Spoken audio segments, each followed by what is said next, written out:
ये जो हमारा जन्म हुआ ये भाग्य के अधीन नहीं है, ये नवीन भाग्य निर्माण करने के लिए है। नहीं तो आदेश ही नहीं देते भगवान। पशुओं को आदेश नहीं दिया जाता क्योंकि वो भाग्य के अधीन है। केवल मनुष्य शरीर को आदेश दिया गया है। किसी देवता को भी आदेश नहीं दिया गया कि आप ये करो ये ना करो, क्योंकि वो वही करेंगे जो उनके सुकृत है, उसके अनुसार बस भोग भोगेंगे। आगे कुछ नहीं कर सकते, नवीन कर्म नहीं कर सकते, न नारकी जी कर सकते हैं, न स्वर्ग के कर सकते हैं। सब अपने अपने परिणाम को केवल भोग रहे हैं। यहां परिणाम उपस्थित करने का अवसर है। आप जो चाहो अपना परिणाम कर सकते हो। आप चाहो नरक जाओ, चाहे स्वर्ग जाओ, चाहे नारायण बन जाओ, जो चाहो कर सकते हो। मनुष्य शरीर है तो ऐसा शास्त्र स्वाध्याय और पंडिताई ज्ञान किस काम का, जो भगवत प्राप्ति प्रारब्ध पे छोड़ दे। तो कुछ जन हैं जो शास्त्र स्वाध्याय करके या संतों की वाणी सुनकर इस विचार में आते हैं कि मुझे क्या करना चाहिए,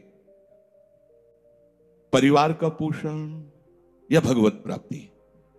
दो विभाग कर ले इसलिए खतरा है, निर्णय नहीं कर सकता। और सही पूछो तो दो विभाग है नहीं, एक ही बात है। समझ जाओ तो वहीं वहीं भगवत प्राप्ति हो जाएगी।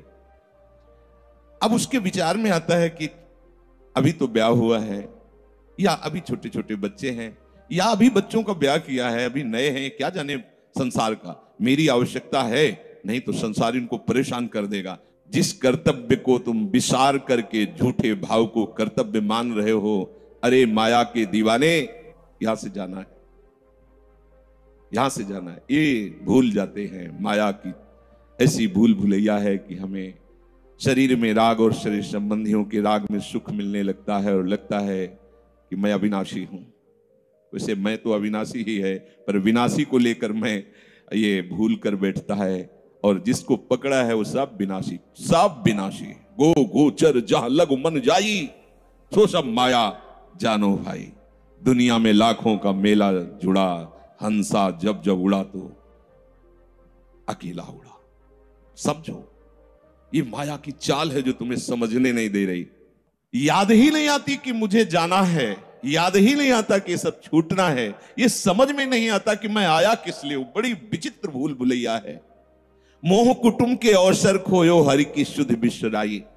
अब दिन तो बैल की तरह काम करने में व्यतीत हो रहा है और रात्रि नींद और भोग में समाप्त हो रही है। आठों पहर की 60 घड़ियां बेकार में इसने व्यतीत कर दी। एक क्षण भी शांति से बैठकर विचार नहीं किया कि मेरा जन्म किस लिए हुआ है, मैं क्या कर रहा हूं। और अपना कुशल चाहता है। छिन हरि को नाम लीन हो, कुशल कहां ते हुई। तब लग कुशलन जीव को सपने हो मन विश्राम। स्वप्न में भी शांति नहीं मिल सकती जब तक भजन नहीं करोगे। तो क्या करें, घर परिवार छोड़कर तुम्हारी तरह बाबा जी बन जाए। बाबा जी बनने से भगवत प्राप्ति नहीं होती। अगर आप बाबा जी बाहरी बात को ले रहे हैं तो उसको समझ लीजिए, बाबा जी बनने से भगवत प्राप्ति नहीं होती, प्रभु के होने से भगवत प्राप्ति होती है। वो आप चाहे गृहस्थ वेश में रहकर बनो या आप विरक्त वेश, दो मार्ग शास्त्रों ने स्थापित किए हैं, वो प्रभु के लिए।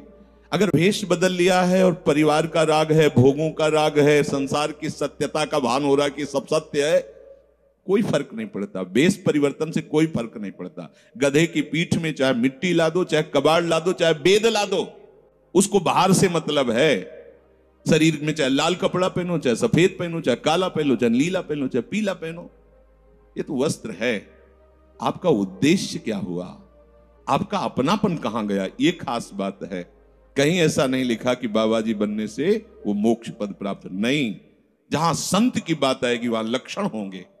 जहां भगवत प्राप्ति की बात आएगी वहां मन का प्रभु में तन्मयता होना, प्रभु में डूबना, प्रभु के चिंतन में मगन होना होगा। वो चाहे गृहस्थ हो चाहे विरक्त हो, दोनों के। एक है कि संसार का व्यवहार पसंद नहीं तो निवृत्ति मार्ग का पथिक बन गया, और एक है कि संसार के व्यवहार को भगवत स्वरूप समझकर, भगवत अर्पित करते हुए अपने को प्रभु का मानकर, प्रभु को अपना मानकर चल रहा है, ठीक वैसे ही भगवत प्राप्ति उसको भी होगी। हम लोग जब सत्संग में बात सुनते हैं तो निर्णय करने के लिए हमारा ही हृदय होता है। अब लगा कि नहीं ठीक है, भजन तो करना है, पर हम ऐसा नहीं है कि कर्तव्य के लिए रुक रहे, पर कुछ समय अब हम लेंगे, फटाफट सब निपटा के। तो तुमसे भी चतुर काल है, वो उतने ही समय में तुम्हें निपटा देगा। बहुत चतुर है। हमने बहुत से लोगों के मुझसे सुना है कि बस ये काम हो जाए, हम आए। आज तक वो लौट के नहीं आ पाए, क्योंकि वो गली ऐसी है, क्या है, बहुत दलदल है आगे। जो गया ना मोह कलिल में डूबा, अब निकल पाना बड़ा मुश्किल है। सत्संग में इतना सामर्थ्य है कि अभी आप सुन रहे हो, अभी आपको ऐसे सब ऐसे लगेगा, ऐसे ऐसे निकल जाएंगे, और गेट के बाहर होइएगा, वो हवा लगने दीजिए, तब लगे कैसे निकले। ऐसी प्रचंड माया है। बस 2 घड़ी का तमाशा है। यहां जितने इकट्ठे हुए हो, ये सब मिल नहीं सकते। माता पिता भाई बंधु सब बिछुड़ते चले जा रहे हैं। हम लोग परिवार को अपना मैं मानकर, मेरा मानकर के जो पोषित कर रहे हैं, वो कुछ समय के लिए है। जैसे नदी पार करने के लिए 50 लोग इकट्ठे हुए, नाव में बैठे, नाव किनारे पहुंचे, सब अपने अपने मार्ग को चले जाते हैं, कोई किसी का साथ नहीं देता है। ऐसे ही मृत्यु का समय आया, आप कितना भी प्यार करो, वो लौट के आपसे पूछने के लिए नहीं आएगा आप कैसे हो, या आपने कितना भी सबके लिए किया है, मोह से युक्त होकर अपना जीवन, विशेष जीवन आपने दे दिया, लेकिन आपकी क्या दुर्गति होगी किसी को कोई परवाह नहीं है। फूंक ताप के 10-5 दिन में वो जो दिन क्रिया हुई, इसके बाद सब मौज मस्ती में होते हैं। कोई तुम्हारा चिंतन, कोई तुम्हारा नाम नहीं लेगा, कोई तुम्हारे लिए आंसू नहीं बहाएगा। वो अगर कोई रोता है तो हमने सुना है कैसे रोता है। आज तक हमने जो कहा वही इन्होंने पूरा किया, मतलब अपनी कामनाओं की पूर्ति के लिए रोता है। अब कौन हमारी बात सुनेगा। तुम कितना हमें चाहते थे, कोई नहीं उतना चाहता। क्या कह के रो रहा है, क्या कह के रो रहा है, अपनी कामनाओं की, स्वार्थ की पूर्ति के लिए रो रहा है, तुम्हारे लिए नहीं रो रहा। वो बहुत सावधानी की जरूरत है। जो यहां मिला वो यहीं छूट जाएगा। आप जब जाओगे तो आपके साथ हरि भजन वो किया नहीं, आपके साथ ही हरि उनको माना नहीं। क्या करो, कुछ दे दे, क्या, सबको सुख देने की भावना, सब में प्रभु की भावना। जो भी तुम्हारे पास मन वचन कर्म से प्राप्त हुआ है वो सबको सुख देने के लिए है, सब में प्रभु है। ये बात समझ में नहीं आएगी, सबको क्यों सुख दें, क्योंकि सुख मिलना है। आप सिद्धांत समझो, आप सबके सुखों को खींच करके उनको दुख देकर सुखी होना चाहते हो, तो वो दुख लौट कर बड़ा भारी रूप रख करके आपको भोगना पड़ेगा। आप दूसरे को सुख दिए तो सुख लौट के बड़ा भारी सुख आपको देगा। ये सिद्धांत समझो ना, पर समझ ठीक है नहीं। तो हम दूसरे को दुख दे करके अपने को सुखी मानना चाहते, तो वो दुख बहुत बड़ा रूप रख के आता है और हम दुखी हो जाते हैं। नहीं, आज तक तो सब लोग सुख के लिए ही कर रहे हो, तो सुखी हो जाना चाहिए, मतलब गलत है, कहीं ना कहीं सिद्धांत गलत है।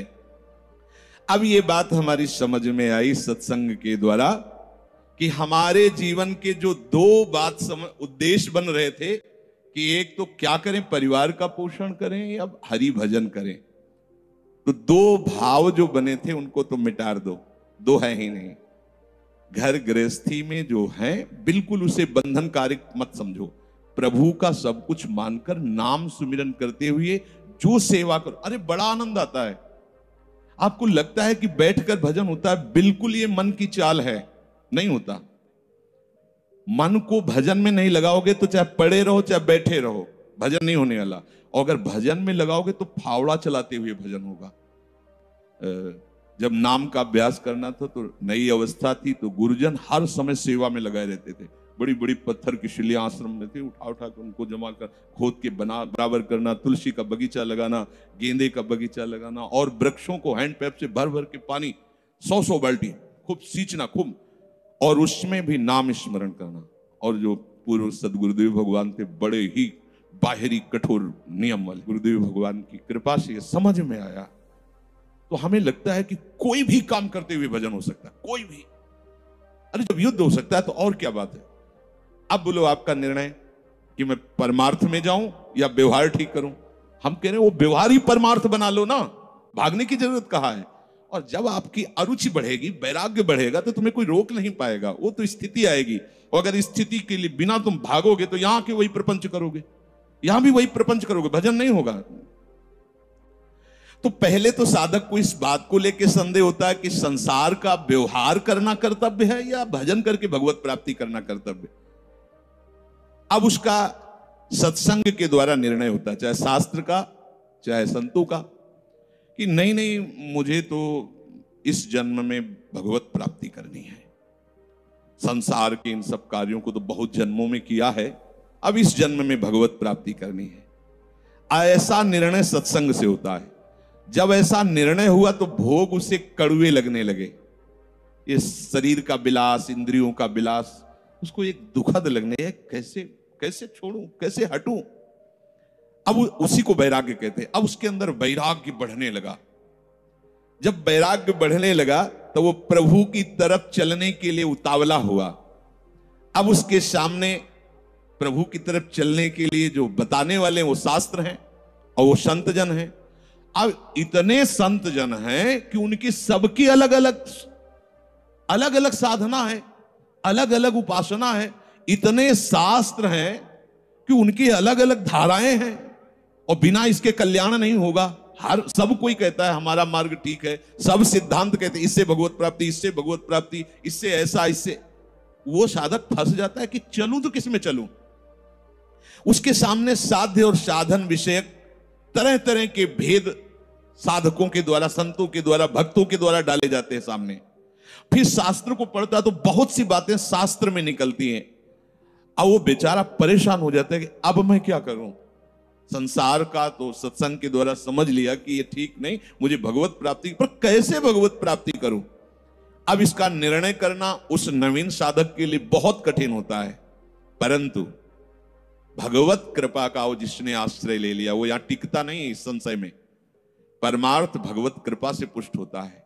सबसे पहले प्रभु हरि को गुरु बनाना चाहिए, वही सबके गुरु हैं। जब हम घर से निकलने की सोच रहे हैं उस समय वो सोच भी गुरु दे रहा है, वो हरि गुरु उस समय सोच भी दे रहा है वही।